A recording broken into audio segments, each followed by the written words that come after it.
aqui é fé viva versus fé morta. O desafio proposto por Tiago aqui é o seguinte: mera profissão de fé versus profissão de fé que se mostra viva através das obras.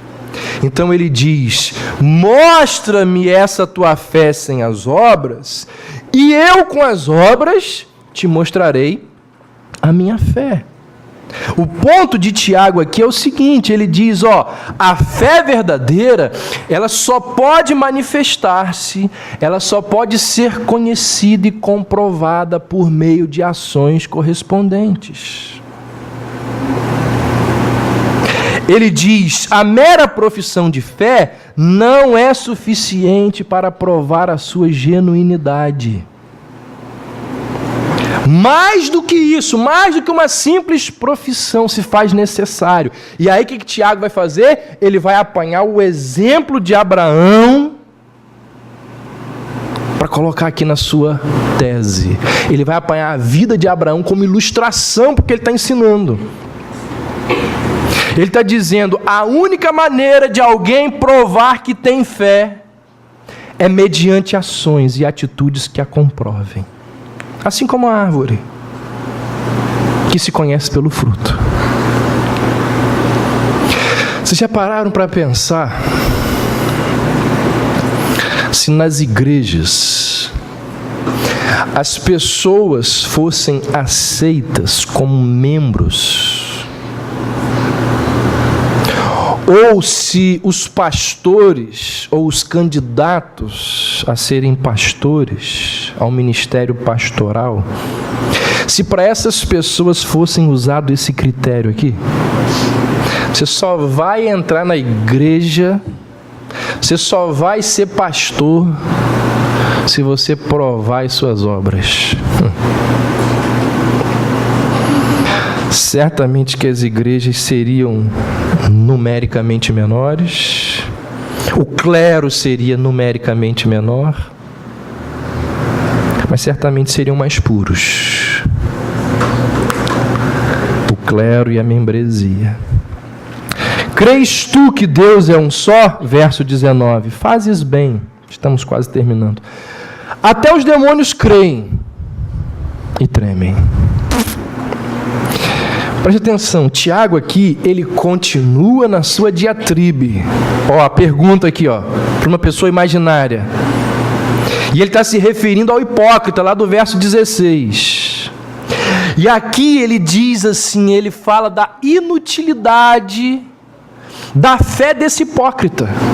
E ele diz assim: meu amigo, você que não guarda a sua língua, você que não ama o próximo, você que não está nem aí para o pobre, você que só professa a fé, mas não pratica, deixa eu te falar uma coisa: a sua fé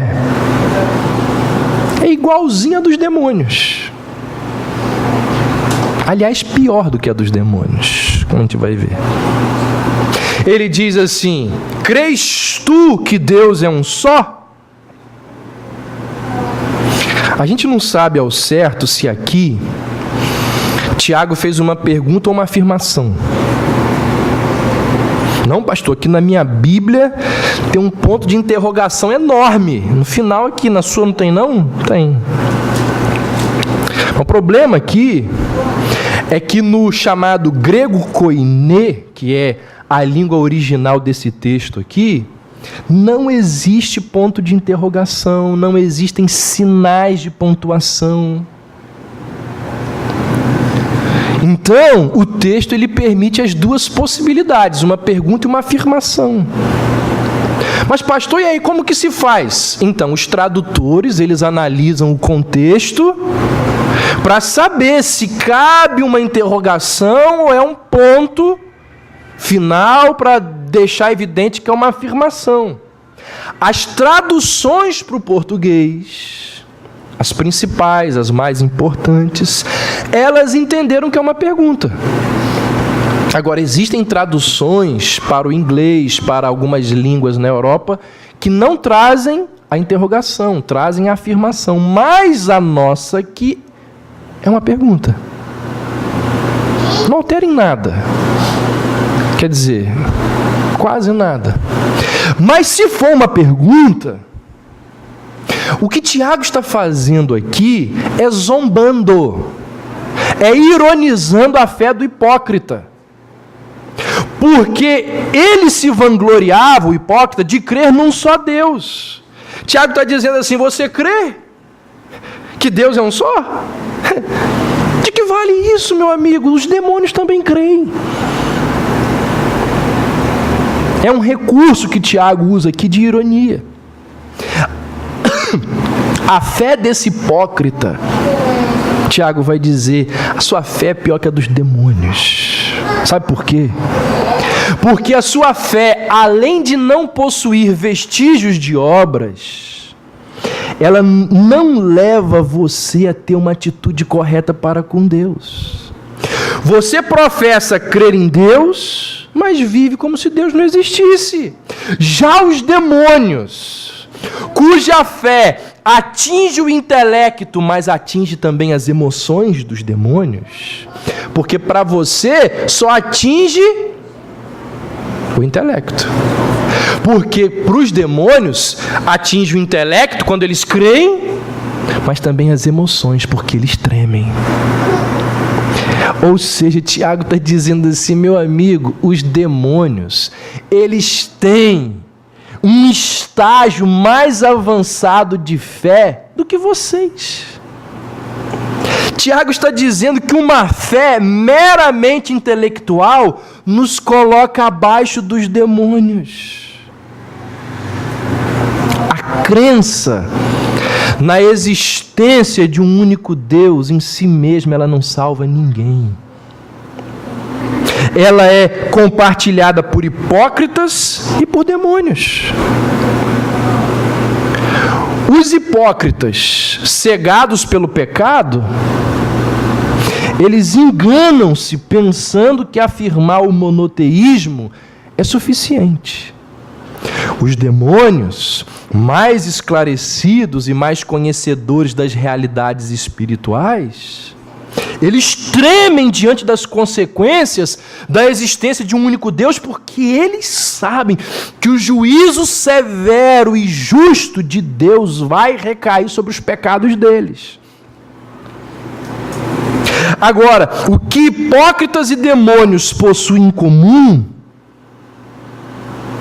é que eles não creem em Deus no sentido evangélico. Ou seja, eles não confiam em Deus, eles não recebem Deus de boa mente, eles não se sujeitam ao Senhor, eles não se dobram humildemente, voluntariamente diante da majestade de Deus, no íntimo do seu coração depravado. Hipócritas e demônios rejeitam e odeiam a Deus. O que Tiago está dizendo? Através de mais um argumento. A verdadeira fé, ela precisa ir além do intelecto. Ela precisa afetar os nossos sentimentos, as nossas vontades.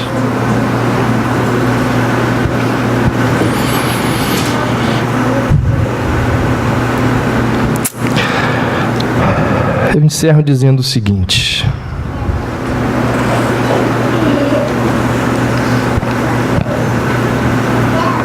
quer dizer,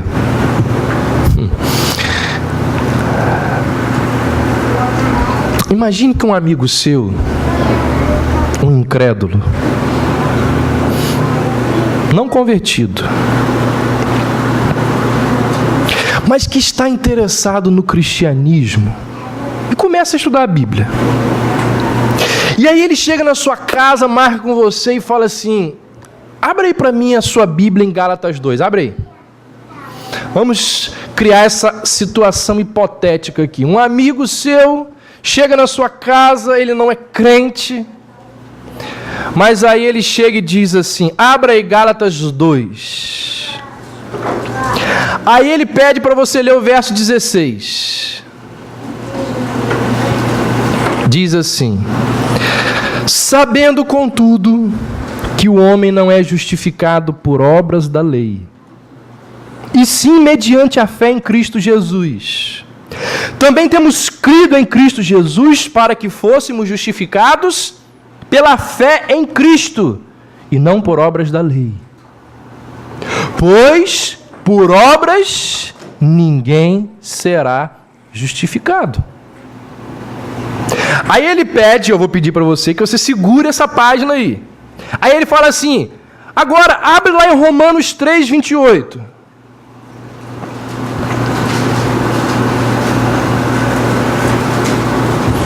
Aí você vai estar segurando Gálatas 2. Depois você abre Romanos 3, verso 28, Paulo diz assim, concluímos, ou seja, no final da argumentação, concluímos, pois, que o homem é justificado pela fé, independentemente das obras. Aí você está segurando Gálatas 2, Romanos 3, e por fim, o seu amigo abre o texto de Tiago que nós estamos estudando e lê para você assim, verso 24, verificais que uma pessoa é justificada por obras e não somente por fé. O que você faz? O telefone do pastor deu ocupado. Você faz o quê?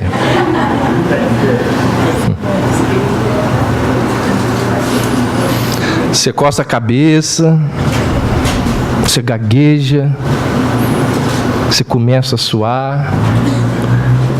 E aí seu amigo já percebeu, bate nas suas costas e diz, valeu, pode deixar. Um texto diz que nós somos, ou vários textos dizem que nós somos justificados por fé, e as obras não tem nada a ver. Aparece Tiago e diz assim, verificais que uma pessoa é justificada por obras, e não apenas por fé. Para você não passar por esse constrangimento de não saber o que dizer para o seu amigo, e não pecar, porque 1 Pedro 3,16 diz que nós devemos saber responder a todo aquele que pedir a razão da esperança que é em nós. Para você não passar por esse constrangimento e não pecar, você não pode perder a próxima mensagem. Porque a próxima mensagem, domingo que vem, ela trata dessa questão tão complicada e tão debatida ao longo dos séculos. Nós não temos tempo, são 11h20 e ela delonga, essa questão vai levar uns 40, 50 minutos. E ela é abordada por Tiago aqui nesse trecho.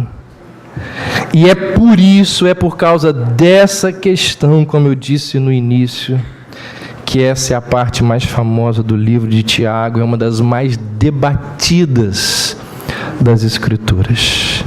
E semana que vem a gente vai analisar essa questão bem devagar, sem pressa. Mas o que a gente aprendeu hoje? Primeiro, a verdadeira fé é aquela que traz junto dela obras. O verdadeiro cristão é aquele que pratica o que aprendeu. Verso 17, a fé, se não tiver obras, por si só está morta. Quais são as obras? Olha aí, faça um check-up da sua alma e veja aí quais são as obras que existem na sua vida que testificam da sua fé. Onde é que as pessoas podem ver que a fé que você professa é genuína?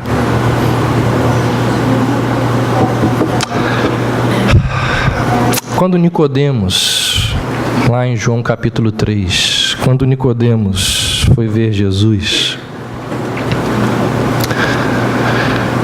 de noite, com medo do que as pessoas poderiam falar dele, Jesus vira para Nicodemos e diz assim, Nicodemos, se alguém não nascer de novo, não pode ver o reino de Deus.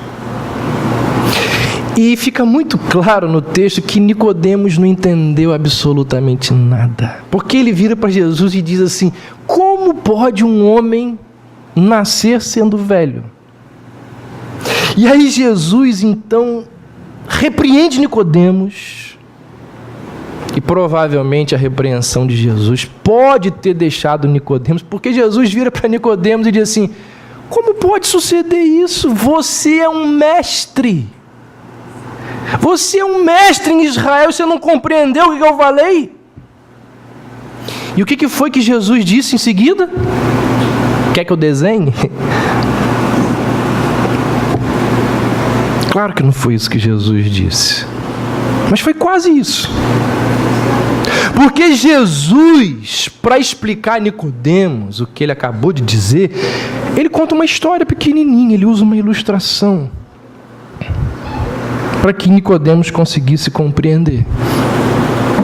Que ilustração foi essa? Ele disse a Nicodemos: olha só, o vento sopra onde quer, e ouves a sua voz, mas não sabes de onde vem, nem para onde vai. Assim é todo aquele que é nascido do Espírito. Você entendeu?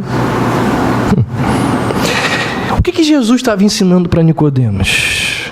A mesma coisa que nós estudamos hoje aqui de manhã. Tudo que nós vimos hoje de manhã, Jesus está falando aqui para Nicodemos. Dentre as muitas verdades por trás dessa palavra de Jesus, estava o ensinamento de que a pessoa genuinamente convertida, ela irá necessariamente produzir frutos para o reino de Deus. Foi isso que Jesus disse para Nicodemos com a ilustração do vento. Preste atenção no seguinte: qual é a pessoa que consegue visualizar o vento? Ninguém vê o vento. Tanto que Jesus disse assim: não sabes de onde vem. No entanto, nós podemos sentir os efeitos do vento. Por exemplo, quando a gente olha para as árvores e elas estão paradinhas, a folha não se move, a gente diz assim: não tem vento. Mas quando as árvores estão lá balançando, nós dizemos: tem vento. Qual é a moral da história? A fé, disse Jesus, é como o vento.